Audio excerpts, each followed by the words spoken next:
SBI cards, ये stock में बहुत बड़ी गिरावट हुई है। ये स्टॉक में कुछ ही दिनों में 15 से 16% की बड़ी गिरावट हुई है। तो इसका रीज़न क्या है वो हम देख लेते हैं।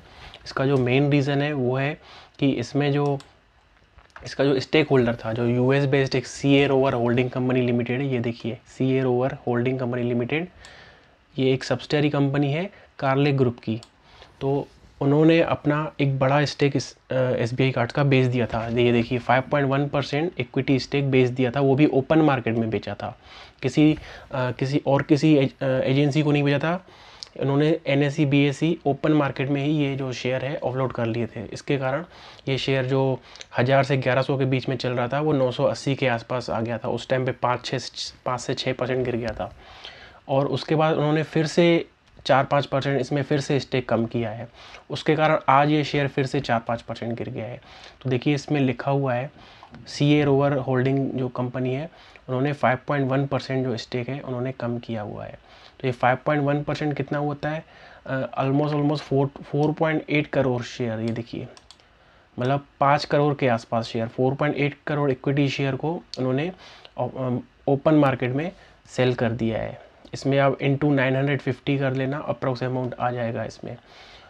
और हम क्लियरली देख लेते हैं कि उन्होंने सेल किया है और उनसे किसने किसने ये ख़रीदा है। तो ये देखिए हम यहाँ पर आ जाते हैं। सबसे पहले तो इन्होंने मार्च में भी एक बड़ा स्टेक बेचा था। देखिए हम इसमें देख लेते हैं।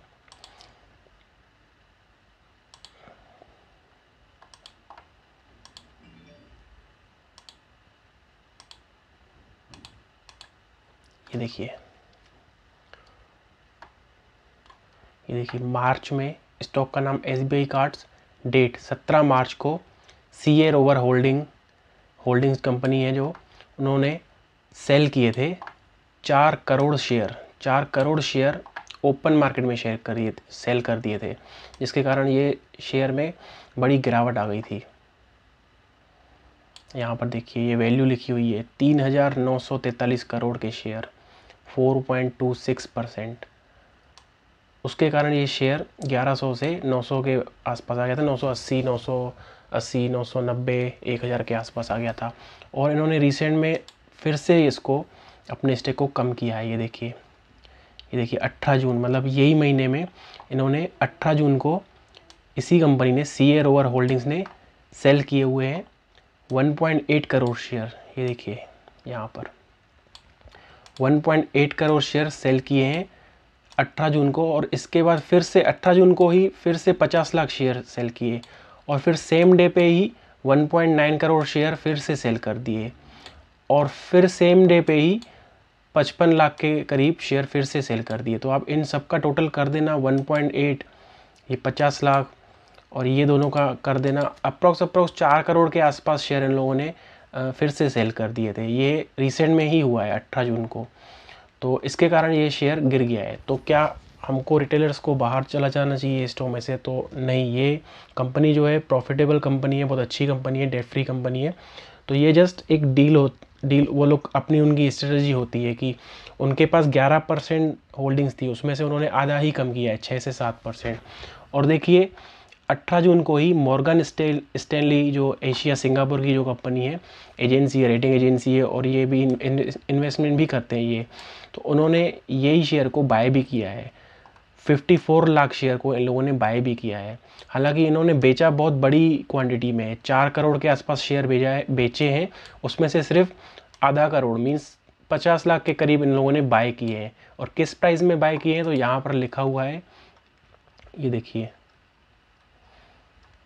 1000 के आसपास मैंने देखा था। ये देखिए 1002 पर शेयर, मतलब मॉर्गन स्टैनली जो है कंपनी है, इन्होंने 54 लाख शेयर 1002 प्राइस पे परचेसिंग की है।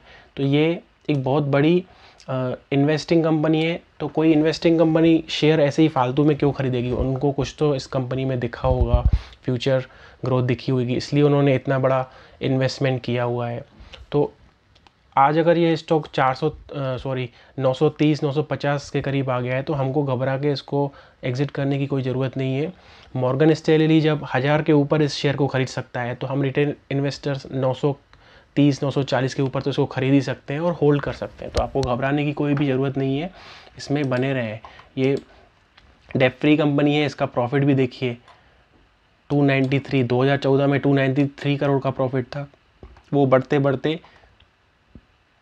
1200 करोड़ 2020 में, और 2021 में 985 करोड़। हालांकि 2021 में पिछले साल के मुकाबले थोड़ा सा कम हुआ है, लेकिन ओवरऑल वो भी कोरोना वायरस का भी टाइम था, कोविड का भी टाइम था, इसके लिए भी थोड़ा इफेक्ट पड़ा है।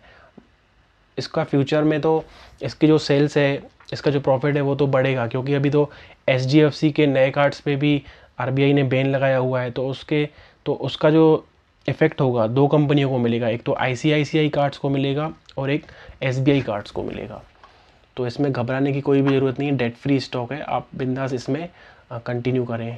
और इसका जो RSI हम चार्ट देख लेते हैं, वो भी देखिए बहुत नीचे चला गया है। तो इसमें करेक्शन थोड़ा बहुत नहीं, बड़ा 16% का करेक्शन हुआ है कुछ ही दिनों में, वो फाइनली कुछ दिनों में जाके, कुछ महीनों में जाके फिर से वो कवर हो जाएगा। तो इसमें आपको घबराने की ज़रूरत नहीं है। ये देखिए 16 एनालिसिस ने इसको एनालिसिस किया हुआ है और 100% एनालिसिस ने इसको बाय की रेटिंग दी हुई है।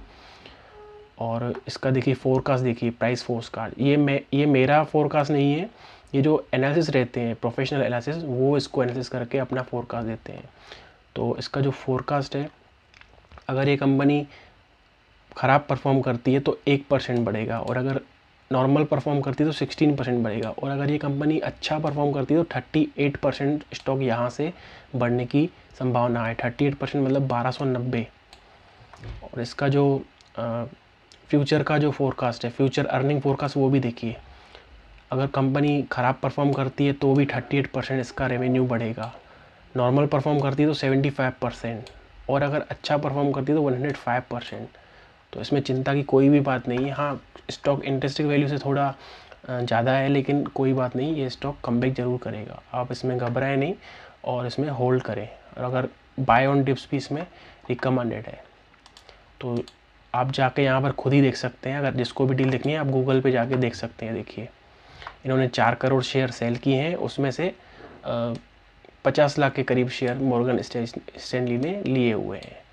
तो आप घबराएं नहीं, इसमें बिंदास कंटिन्यू करें। Thank you.